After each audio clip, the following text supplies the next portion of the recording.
A very warm welcome to StudyIQ, my dear friends. I am Prashant Mavani. Today is 15th December 2020. This is the English version of the Hindu analysis. The Hindi version is already available on our channel. I would like to start today's discussion with this quote by Guy Finley. Nothing in the universe can stop you from letting go and starting over. If you are suffering from any sort of psychological scar or psychological pain, something went wrong in your childhood or in your past, right? You can let it go. For that, you can do this thing, right? Anywhere in your room or maybe on your terrace or in an open ground, right? Stand straight, close your eyes, raise one of your hand in the sky, and imagine that you are packing this pain in a balloon and then you are letting this balloon go up in the sky. And just imagine that Lord Almighty is taking away that psychological pain from you. If you do this thing, if you repeat this thing, every time you feel a bit of trouble from your past, you can do this exercise. And you will feel that you are getting a bit lighter. And you will feel that, yes, to start over again is a thing that is totally in your hand. You can let go of that pain and you can start over again. Nothing in this universe can stop you. And in fact, the whole universe will help you to let go of that pain when you are ready to let it go from your head. With this, dear friends, big Diwali, beg your pardon, big Christmas sale is on. This is going to last till 25th December 2020. To get extra 10% discount, you can use this code that you can see on your screen. This is available on all our smart courses. Make the most out of this offer.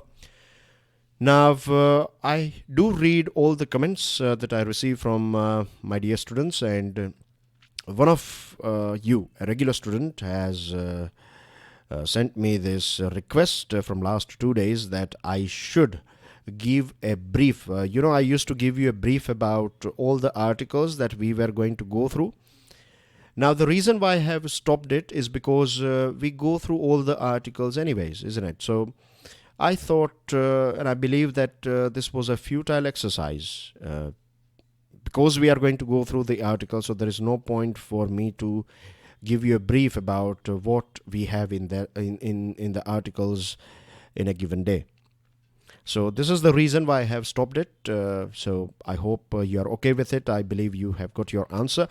Dear friends, the first article that we have is coming from this newspaper called Millennium Post. Very interesting newspaper. I find many good articles from this newspaper. And this one is about India-Nepal mending bridges. Now, this is not the first time that we are talking about India and Nepal. Regular students, you know many things about India and Nepal, isn't it? I have said that I have always described a relationship between India and Nepal as roti-beti relationship. We have matrimonial relationship as well as we share food and culture and so many other things with each other. Nepal, of course, is an independent nation, and we strongly believe, and Nepal believes India is an extended family. So this feeling is vice versa. On your screen, you can see a flag of Nepal. The flag of Nepal is very interesting. It is not a rectangle flag. I think Nepal's flag is the only flag in the world you find this sort of flag, right? Most of the flags are rectangle in shape. I have one question for you. In our country, we have Indian Standard Time, right? So the question is, Nepal's standard time is how many minutes before, or it is, how many minutes, what is the gap between Indian Standard Time and Nepal's Standard Time? This is the question for you. And if you know basics about how time is calculated, then you will find that Nepal is a country that is not following this international standard that you have to keep a gap of 30 minutes or 1 hour, isn't it? So we find that plus our time is plus 5:30 GMT. So Nepal is not exactly following that thing. So if you know the basics, then you know what I mean. Anyway, this is the question for you. This is your first question. Now, Few basic things about India and Nepal. There are 7 million Nepali citizens living in our country. So we are talking about 70 lakh plus people, 70 lakh plus Nepali citizens living in our country. And it's not just that Nepali people are coming here and working here. We have 6 lakh plus Indian citizens are domiciled in Nepal. The British used Nepal as a front line and a buffer state. But once we got independence from British Raj, India developed both these nations. We signed a treaty of peace and friendship with each other in 1950. And before that as well, our relationship was very good. But after this treaty, official relationship has touched a new limit, of course.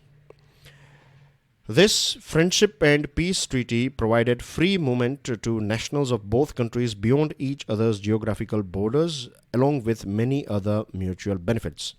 Now, there are so many people in our country and so many people in Nepal. They believe that this treaty is an act of charity by India. Now, this is not right. We do not consider Nepal as a subordinate state or a subservient state. Right? And Nepal is not a subservient state of our country. Nepal is an independent nation, and we respect Nepal and its culture and its freedom, as well as Nepal strongly believes that India is a good friend, like a big brother. But the relationship is cordial. It's not based on who is superior and who is inferior. We don't have that feeling when it comes to these two nations.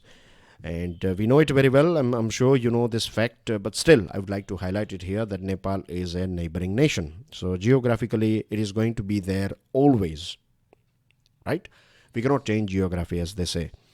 There are 5 states, starting from north side. You can see Uttarakhand, then we have Uttar Pradesh, Bihar. You can see a tiny border of West Bengal and Sikkim. These are the 5 states that share a land boundary with Nepal.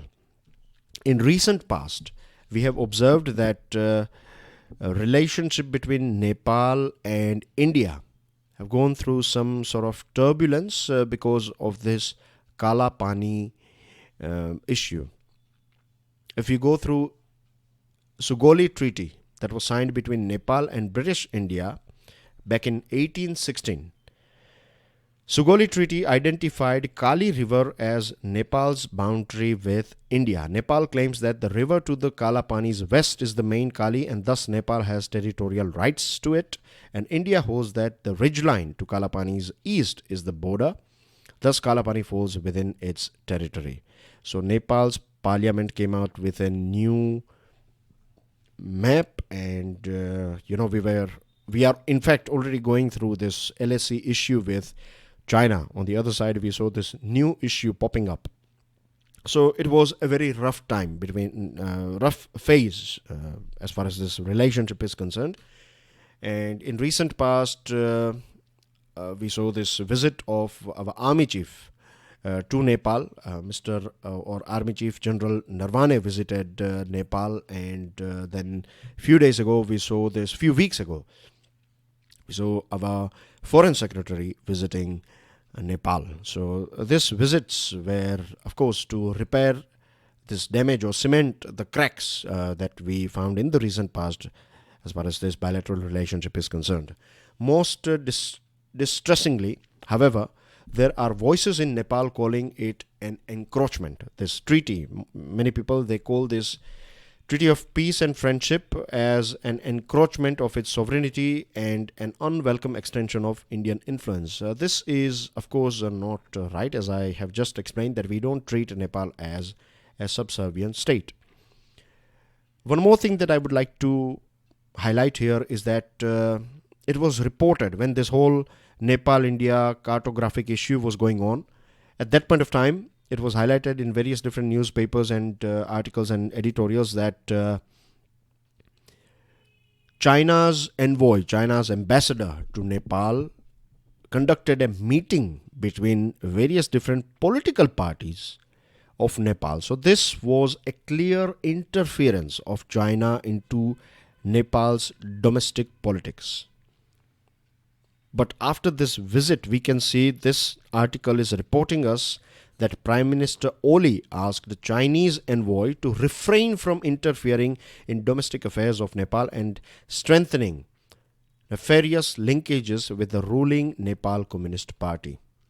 So this is a positive step or a positive thing for India, because China is trying its level best to interfere in the domestic politics, and China is trying to use Nepal to create pressure on our country. But the Prime Minister has asked the Chinese envoy or China to stop interfering from Nepal's domestic politics, and of course to refrain from strengthening its linkages with Nepal's Communist Party. Because in the past, when Prachanda was the Prime Minister, he is ex-Prime Minister of Nepal, and he was involved with these Maoists in Nepal. And these Maoists in Nepal were providing man and material, training and so many other things to Naxalite outfits in India. And it is also said that China is the main country that is providing money and providing weapons and training and so many other things. They used to do it. They used to pass all these things via Maoist in Nepal, and they used to give it to Naxalite outfits in our country. So this was a big internal security challenge for our country. And Prachanda played a very important role. He played a very negative role. If you look at it from India's point of view, he was supporting all these things, and he was also, under very close watch of Indian intelligence agencies as well. But this statement coming from Prime Minister Oli is a good sign. Now, as I told you that General Narwane, he visited Nepal, and in accordance with a well-established tradition, was conferred with honorary rank of General of Nepalese Army. When Nepalese Army's chief visited India, President Kovind, he confirmed, our president confirmed this honorary rank to General of the Nepalese Army as well. So we have this very cordial relation when it comes to, this defense relation is very cordial when it comes to these two countries. As far as defense is concerned, it is estimated that about 50,000 Nepal nationals serve in 39 battalions of 7 Gurkha regiments of this Gurkha Brigade in the Indian Army and paramilitary organizations. During Second World War, so many Nepalis, they were awarded with many crosses or many awards. You see, there are so many Gurkhas, they have been awarded with Paramveer Chakra. And, we trust each other. We have this, just imagine that we are recruiting citizens of another country into our army. So you can imagine how good the relationship is. Approximately every year, 30 Gurkha gentlemen cadets graduate from our military academies. So when we have this good relationship, when we have this when we have this good base of people-to-people contact. In the world of diplomacy, they say that when two countries, when people of two countries, when they have good relationship with each other, when you have good people-to-people contact, then you can take this relationship. Means even sky is also not your limit. When you have two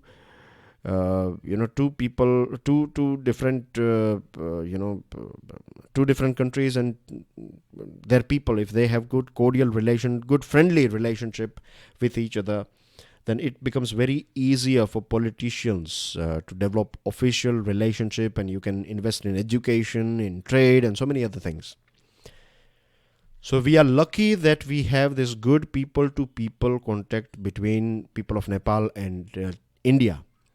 So we should not allow this sort of troublemakers to destroy this people-to-people contact, and we should take both nations. It is a responsibility of both nations and politicians to take sensible decisions and enhance this people-to-people contact and other spectrum of bilateral relationship. So that's everything in this particular topic. We are going to talk about three more topics. But before that, if you want to download the PDF of today's lecture, it is already available on my Telegram channel. Join my Telegram channel to download all the PDFs of my lectures. Hit the like button if you learned something from today's discussion. Don't forget to share this lecture with other students, and don't forget to subscribe to our YouTube channel. Now, green over brown. Yesterday we were talking about this thing that a virtual climate ambition summit was conducted by UN, UK, France, and this was to celebrate the 5th anniversary of Paris Agreement. India has said on this occasion that we are going to achieve our emission reduction pledges, and not just achieve, but we are going to exceed the commitments that we have made under Paris Agreement. Prime Minister Narendra Modi said that at present the reduction of emission is by 21%. Now you have to keep this thing in mind that we have, under Paris Agreement, 2005 is taken as a base year. So whatever we were emitting back in 2005, right? Let's say we were emitting 100 kilo of carbon dioxide every day, for example, then we will reduce this by 2030. There will be a reduction of 33 to 35% by 2030. So it will be somewhere around 70 to 65 to 70, or 67 to 70, something like that. And we have said that we have already achieved 21%. We have already reduced 21% of emission, what we used to do back in 2005. Emissions Gap Report 2020. Now keep this thing in mind that this Emissions Gap Report 2020 or Emission Gap Report is released by UNEP. They can ask you this very basic question MCQ in your prelims examination. You find at least this type of one easy to answer because they are very basic. You don't have to apply your logic or anything. All you have to do is just revise and remember. So make sure that you revise and remember this thing, that emissions gap report is published by UNEP. Now this report says that there are 9 G20 members including India. This 9 G20 members are on track to achieve their unconditional commitments under the Paris Pact based on pre-COVID-19 projections. This year's or 2020, Saudi Arabia is the chair of G20. This is a GK information for you. Now, G20 bloc is important when it comes to fighting greenhouse gases emission or climate change, because 78% of greenhouse gas emission is coming from this 20 top big economies of the world. And it was believed, and it was quite visible that there's many G20 countries and their standards or their commitments were not enough. But EU and other countries, they have upgraded. They have they have revised their targets. So their higher ambition is good enough, and they will help us to achieve our target under Paris Agreement, which we have discussed yesterday. There are many more things that I would like to discuss, and we are going to discuss it because the next article is from Times of India, and it is important for our country. This Times of India article is important. Like they can ask you this question, like what are the steps that India should take when it comes to fighting climate change, or how India can reduce its greenhouse gas emission. What are the steps you need to take? They can ask you this question in your mains examination. And one important thing is to take a state on board. Without state's participation, we cannot achieve it. So we are going to discuss that thing as well. Stay with me for a few more minutes. Now, Mr. Modi took credit for expansion of forests, which according to the national pledge under the Paris Agreement will serve as a carbon sink of 2.5 billion to 3 billion tons of carbon dioxide equivalent by 2030. So there are two things that we are doing. One is we are reducing this greenhouse gases, and the other thing is we are creating a carbon sink, that is forest. So the more forest cover we have, right, the more carbon dioxide and other gases will be absorbed by this forest cover. So on one side you are promoting more renewable energy, so less carbon emission. On the other side we are expanding our forests so that we can absorb more greenhouse gases from the environment. So this is overall big strategy that we are working on. Now, central government has questioned the veracity of state afforestation data and said only a fourth of the claims they made were deemed credible. So states clearly needs to do more. One more thing that I would like to add here is that during this lockdown phase, we came across this fact that if we reduce these vehicles and everything, then we can in few days time, in immediate future, we can fix our air, our polluted air. So still we have this time. We need to promote more cycling, and we need to promote more green vehicles and e-vehicles, right? More pedestrians. We need more people working in city. They can reach from A to B using their bicycles. So that we have to create a culture of using more cycles. Now, I believe that one of the main reason people don't use cycle in our country is, first of all, we need to fix this thing that if you are riding a cycle, you are not a poor person. Many people believe that riding a bicycle is, in our country we have this culture that if you are riding a cycle, people judge you based on your vehicle. So if you are using a expensive car, then you are rich. If you are using a particular brand of car, then you are rich, or you will have a class and things. You know what I mean. But cycle is something that is, these days we have so many good cycles with gears. So to travel 10-12 kilometers, it's not going to take that much energy. And you will reach from point A to B very easily. You find so many film stars, they use cycle to reach to their film set because they can reach on time. They can save their energy and they can do their workout as well. So it is healthy as well, healthy option as well as green option. So we need to promote this. We need more safe cycle lanes in our country. And states need to work on this thing. Large scale agriculture insurance is required. We see this, climate is getting more and more this erratic these days. Too much rainfall, less rainfall. So agricultural insurance is something that we need to promote. Let's hope that the next meeting that is going to take place in Glasgow, this COP 2021 is going to be held in Glasgow. Let's hope that we will find some new energy. When I say energy, I mean to say new ambitions and new commitments from different countries. Now, this article is from Times of India. For India to meet nationally determined contributions. So we have talked about this 2030 thing. Now, there are a few things that we have set for ourselves, like 175 gigawatt will come from renewable energy by 2022. By 2027, this will be raised to 450 gigawatt. We are using more energy efficient appliances such as LED bulbs, star ratings for refrigerators, air conditioners, and schemes for industries and power generators, etc. These are all good things. But we need to involve states, not just as, dictate things, but we need to make them partners. Because every state is different, right? We need to give this freedom to our states so that they can decide their own plans. Every state has its own characteristic.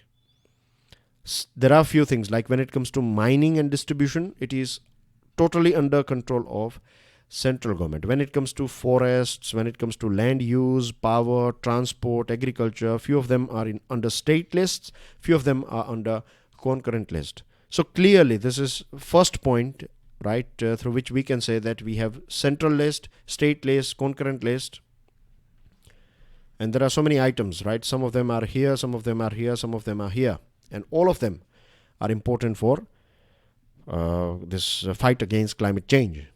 So we need a close coordination between central government and state, various different states as well as union territories. So this is point number one. Second, each state is different in terms of demographics, in terms of economic structure and level, resource endowments, available energy resources, etc. So I'll give you one example, we'll talk about that example as we move on. First of all, pay attention here that typically the shift to low carbon futures will involve reaching higher share of renewable energy, efficient fossil-based power plants, reduced losses in transmission and distribution of power, electronic vehicles, efficient public transport, efficient and less polluting vehicles, retiring old vehicles as well as polluting and expensive power plants, providing reliable power supply 24/7 so that people don't use more diesel generators and captive power plants. Now, there are 5 steps that we need to take. First is states need to be supported with capacity building. We need to provide national as well as international finance and technical assistance to states. Second is we have fixed renewable purchase obligations for each category of RE and separately. So like you need to use this much of wind energy, you need to use this much of solar energy. Now, we need to give flexibility here to states. For example, Gujarat has this Kutch district, which is very open and second biggest district in terms of area in our country. So you have you find so many open spaces in Kutch. So Kutch is ideal for solar parks, but Assam is not ideal for solar parks. So for Assam, you can have more wind energy. For Gujarat, you can have more solar energy. So we need to give this flexibilities to states. Just like USA. In USA, every state has its own climate goals. So we need to create this sort of climate goals for our every states. Third is create a mechanism for tradable NDC quotas. Like if a state is doing well, then it can have points, and if your state has achieved extra points, then it can trade these points. A state that is not doing that great can purchase these points from this state that is doing good in terms of fighting climate change. You have to pay money and then you can buy these points. So the state who is doing good will use this money for doing more good things. Motivating incentives should be given to good performers like tax benefits, technical and financial support and awards and things like create a healthy competition. And we need to create a central body that will provide best practices, and it will create a sort of bridges between various different states. So you can learn from each other. Central government can learn from various states and other states can learn from each other. We can hold webinars and group consultations and things. So these are the steps that we need to take. Without this, we won't be able to achieve our targets. The last topic is about nutrition agenda. India needs to rethink its nutrition agenda. The latest National Family Health Survey 5 is out. It is released by Ministry of Health and Family Welfare, and we have data of 22 states and union territories. This 22 states or union territories don't include major states like Tamil Nadu, Rajasthan, Punjab, Uttar Pradesh, Jharkhand, Odisha and Madhya Pradesh. So we have to wait for the final report, but whatever data we have so far, it's not good. 22 states and UTs, there is an increase in prevalence of severe acute malnutrition in 16 states. There are 6 states and UTs, they have done well, but the decline is not that great. Kerala and Karnataka are the only 2 big states. They have done bit well, but when it comes to percentage of children under 5 who are underweight, we find that it is increased in 16 out of 22 states. When it comes to anemia, now 50% or out of every 2 women, you find 1 is suffering from anemia. So 50% of girls and women in our country, they are suffering from anemia. There is lack of blood, and this affects their their maternity when they are pregnant, and during delivery time the delivery can become a very critical thing if you are suffering from anemia. And the child as well, the newborn baby, is also going to face various different problems because the mother is suffering from anemia. So we find that this anemia level has increased as well. This is very dangerous. What is also a matter of concern is that most states and union territories also see an increase in overweight and obesity. Non-communicable diseases are increasing, blood pressure, diabetes, and so many other things. So there are people who are underweight, there are people who are stunted, there are people who are wasted, and then you have people who are more obese. So this indicates that we are not following our diets. Diet is not starvation. People think that not eating is good, not eating is bad. Starvation is not good. Fasting is okay. Fasting is more scientific, but not eating at all is bad for your health. And diet is not about starvation. Diet is about eating right quantity as well as right quality of food is important. But here we find that there are so many people, they are not able to get right quality as well as quantity, and there are so many people, they are not getting right quality, but they are getting more quantity of food. They are eating more quantity of food, and because of that, they are suffering from obesity. The data report in an increase in childhood stunting. And stunting is also, stunting, wasting, all these things are bad, because World Health Organization calls stunting as a marker of inequalities in human development. So a child, a newborn baby that is suffering from stunting, or a stunted child, is going to suffer mentally as well as physically. That child is not going to be great with studies, neither with studies nor with physical sports or physical activity. So that child will suffer more. That poor family will have to spend more money after health, because you have to frequently take your child to a clinic or hospital. More medicines going on in your system. That is also not good from your very childhood, and you are going to suffer. You are always going to be behind the competition. So when you will become an adult, you will be suffering from so many diseases, and mentally as well, you are not going to be that sharp compared to other healthy student or healthy person. So throughout your life, you will be, since your birth, you will be means you will be in a disadvantage. So this is a form of inequality. And our country, in last few decades, we have experienced high rates of economic growth, but growth, as I have always said, is about quantity. Development is about quality, and we need best of both. We need good growth rate with good development rate. It should go hand in hand. So if your country is expanding its GDP, at the same time it should expand, or it should perform well in terms of development, in terms of education, in terms of food security, nutrition security. Now we are in a phase that food security is not enough. We have realized that with food security, or food security should include nutrition security as well. And we find that Right to Food campaign and Hunger Watch have reported that there are so many people in our country, they are suffering from nutrition security. They are starving. We find so many deaths because of starving since 2015. So we need to fix this. Just growth is not enough. Development is also important. Just food is not enough. If you are getting food on your plate, that is not enough. You need to have a balanced diet. Because if we don't do it, then this is, as a country, we are going to suffer. As a society, we are going to suffer. And we are going to spend more money in future. If your 20-30% population is malnourished and stunted and wasted, then your country, you cannot call your country a developed country. Even if you have latest 5G and everything, right? So many people are suffering, crores of people are suffering from these diseases, then you will never come out from this boundary of developing nation.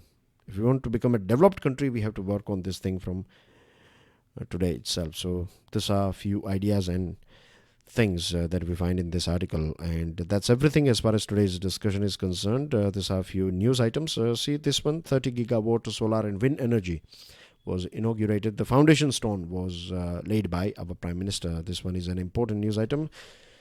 The nation pays homage to Sardar Vallabhbhai Patel on his death anniversary, and there are some other news items. Dear friends, make the most out of this big Christmas sale. I will see you soon with the daily financial news analysis. Enjoy your studies. God bless you all. Jai Hind.